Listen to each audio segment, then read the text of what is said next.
Start करते हैं कुछ क्वेश्चन से साइकेट्रिक के। Client with a diagnosis of schizophrenia is discharged from the hospital. At home, the client forgets to take the medication, is unable to function, and must be re-hospitalized. What medication may be prescribed that can be administered on an outpatient basis every 2 to 3 weeks? ठीक है, एक client है जो schizophrenia से पीड़ित है और उसको डिस्चार्ज किया जाता है हॉस्पिटल से। घर पर उसको कुछ मेडिकेशंस एडहेयर के साथ, रेजिमेंट के साथ उसको भेजा जाता है एजुकेट करके। पर क्या होता है कि वो ड्रग नॉन कंप्लायंस में चले जाता है, नॉन एडहेरेंस में चले जाता है और भूल जाता है दवा लेना। फिर से उसको री हॉस्पिटलाइज कराया जाता है। और इनमें से क्वेश्चन ये पूछ रहा है कि इनमें से एक ड्रग बताएं जो आउट पेशेंट ओपीडी बेसिस पे हम 2 से 3 हफ्ते पर दे सकते हैं। कौन सी ड्रग्स होगी वो? पहला ऑप्शन है लिथियम। देखिए, लिथियम नहीं हो सकती। लिथियम क्या है? एंटी मेनिक ड्रग है जो और मूड स्टेबलाइजिंग ड्रग है, क्योंकि ये कंडीशन है सीजोफ्रेनिया की जो एक साइकोटिक कंडीशन है। ठीक है, तो इसमें कोई रिलेशन नहीं है, इसमें बनता है डायजेपाम। डायजेपाम क्या है? एक एंटी एंजाइटी है, एंटी एंजाइटी। ठीक है, फ्लोक्सामाइन भी नहीं देंगे क्योंकि एक एंटी डिप्रेसेंट है। क्या है? Anti depressant. तो बचा क्या? फ्लूफेनाजिन। फ्लूफेनाजिन याद रखिएगा, एक एंटी साइकोटिक। ठीक है, कंडीशन है सीजोफ्रेनिया की, तो दवा भी कौन सी होगी? Anti psychotics. बहुत सिंपल सा क्वेश्चन था। ठीक है, नेक्स्ट देखते हैं question. A isocarboxazid is prescribed, what should the nurse include in the teaching plan about what to avoid when taking this drug? ठीक है, आइसोकार्बोक्साजिड। अब देखिए, इसमें थोड़ा सा ये क्वेश्चन टिपिकल बना दिया गया है। आइसोकार्बोक्साजिड के साथ हमेशा आप याद रखिएगा एक MaOI ये जरूर जुड़ा होगा, या तो आइसोकार्बोक्सिड लिखा होगा या इसके साथ ये जरूर जुड़ा होगा। यहाँ पे MaOI नहीं दिया गया। ठीक है, तो हमें ये याद रखना होगा कि मोनोअमीन ऑक्सीडेज इनहिबिटर। कौन सा? Monoamine oxidase inhibitor. इस क्लास के अंदर आता है ये आइसोकार्बोक्साजिड ड्रग। ठीक है, अब देखिए, अब आप क्वेश्चन इजी हो जाएगा। इनमें से क्या अवॉइड रखना है हम? ठीक, नर्स को अपने टीचिंग प्लान में क्या चीज़ अवॉइड करनी है कि ये इस क्लास ऑफ ड्रग के साथ ये चीज़ ना दे, तो ये चीज़ ना करा जाए। तो पहला ऑप्शन है इंजेस्टिंग एज चीज़। ठीक है, एज चीज़ को इंजेस्ट ना करें। दूसरा ऑप्शन है prolonged exposure to the sun.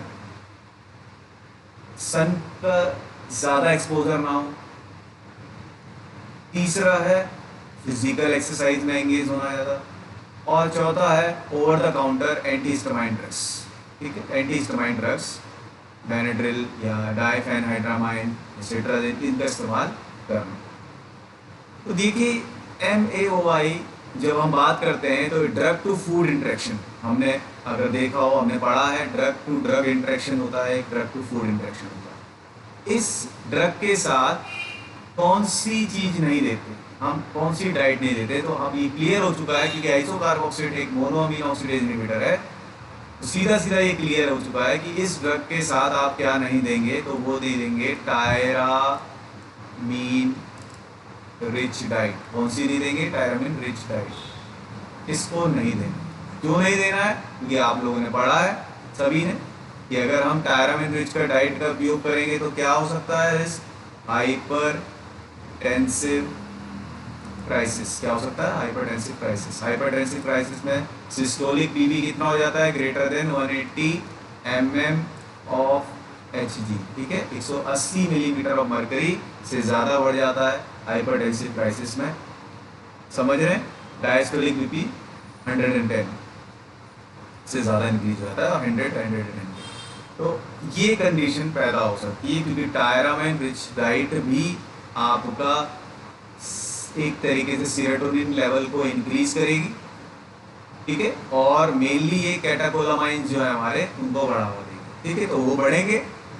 Plus ये दवा भी सेरोटोनिन को बढ़ा रही है। कैसे बढ़ा रही है देखते हैं कैसे बढ़ा रही है। 5-HT नाम सुना है, ठीक है, अब इसको रब कर देते हैं जरा।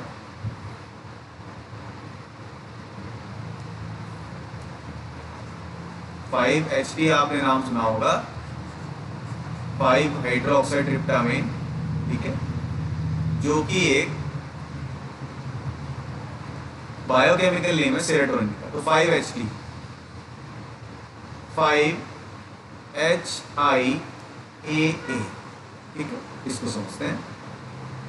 एंजाइम इज MAO, ठीक है। अब देखते हैं 5-हाइड्रोक्सीट्रिप्टामाइन जो कि एक क्या है, सेरोटोनिन है, उसको मेटाबॉलिज्म करे, उसका मेटाबॉलिज्म करे तो क्या आता है, 5-हाइड्रोक्सी इंडोल एसिटिक एसिड। क्या आता है, 5-हाइड्रोक्सी इंडोल एसिटिक एसिड, ये बनता है। तो कि जो कि एक मेटाबोलाइट है किसका, सेरोटोनिन का। किसका है, सेरोटोनिन का, ध्यान रखिएगा, ठीक है।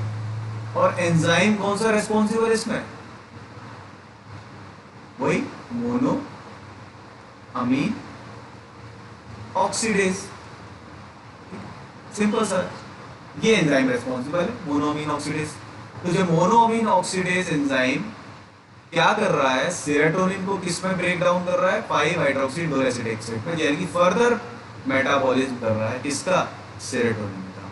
अब आपने कौन सी दवा दी, ठीक है, आपने कौन सी दवा लगाई यहाँ पे, ये देखते हैं, मोनोअमीन ऑक्सीडेज इनहिबिटर, MAOI।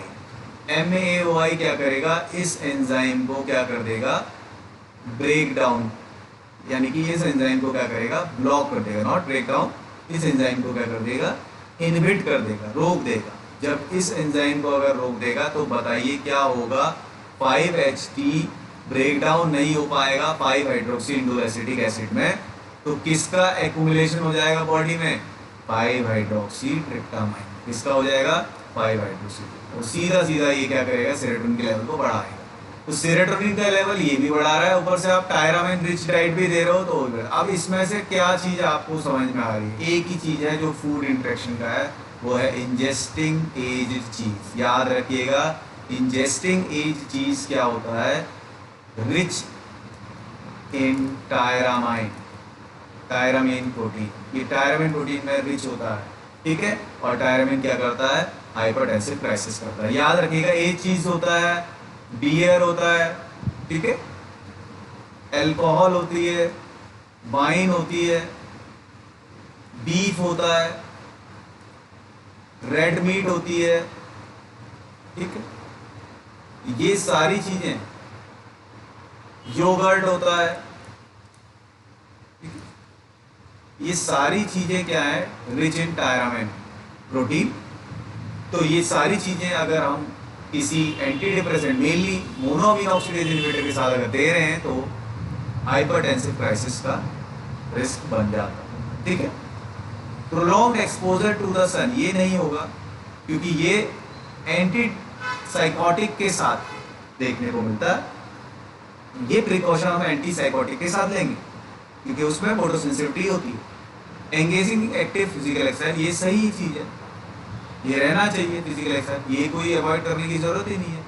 और over the counter anti histamine drugs, इसका मतलब ये है कि एंटी हिस्टामाइन ड्रग्स का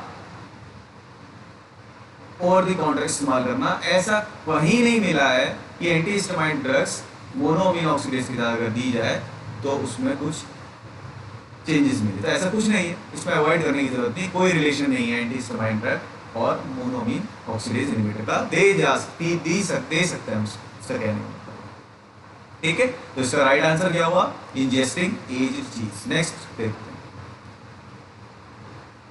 बहुत इजी था क्वेश्चन है ये, बस सिंगल लाइनर क्वेश्चन है। एक नई चीज हमें पता लगेगी इससे कि दूसरा नाम क्या है किसी ड्रग का। एटरैक्टिक्स आर ऑल्सो नोन एज एटरेक्टिक्स एक ड्रग है, इनमें से कौन सी एटरेक्टिक्स कहलाती है? एंटी डिप्रेसेंट कहलाती है, माइनर ट्रैंक्विलाइजर है, सीएनएस स्टिमुलेंट है या मेजर ट्रैंक्विलाइजर? समझते हैं। एंटी डिप्रेसेंट क्या है? थाइमोलेप्टिक्स, नॉट एटरेक्टिक्स, थाइमोलेप्टिक्स। तो आपने सुना ही होगा थाइमोलेप्टिक्स में इमोशंस को कंट्रोल करना है, इसमें ये चल नहीं सकती। माइनर ट्रैंक्विलाइजर क्या है भैया? Anti anxiety drugs. तो anti anxiety drugs are minor tranquilliser.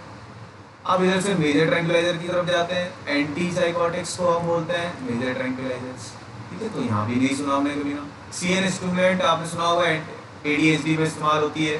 ठीक है, methylphenidate, CNS stimulant central nervous system में। ठीक है, तो एटरेक्टिक्स याद रखिएगा हमेशा कि एटरेक्टिक्स वो ड्रग्स हुई जिनका नाम हमेशा याद रखना, ये होती हैं मेजर ट्रैंक्विलाइजर। याद रखिए, ये स्ट्रेट सिंगल वर्ड का क्वेश्चन है, स्ट्रेट फॉरवर्ड क्वेश्चन है कि एटरेक्टिस को और किस नाम से जाना जाता है, तो उसका नाम था मेजर ट्रैंक्विलाइजर। मेजर ट्रैंक्विलाइजर बोलो या ये तो सुना ही है आपने, न्यूरोलैप्टिक्स बोलो। ठीक है,